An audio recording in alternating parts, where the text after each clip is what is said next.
Corona महामारी के चलते पिछले मार्च महीने से स्कूल और कॉलेज बंद है। इसी बीच आज सरकारी गाइडलाइंस के पालन के साथ जीपीएससी की परीक्षा का आयोजन हुआ है, जिसके लिए वडोदरा शहर में विभिन्न केंद्र बनाए गए। वडोदरा की अलकापुरी स्थित बरोड़ा हाई स्कूल में भी जीपीएससी की परीक्षा का केंद्र बनाया गया, जहां सभी छात्रों को सैनिटाइज, मास्क और उनका टेम्परेचर चेक करने के बाद ही प्रवेश दिया गया।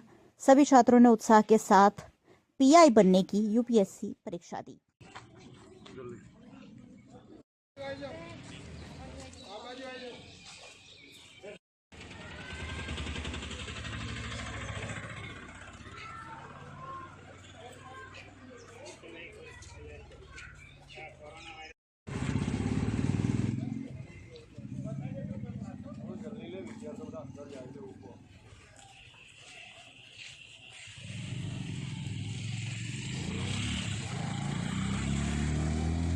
શેની એક્ઝામ છે અને કેવું પ્રિપરેશન છે?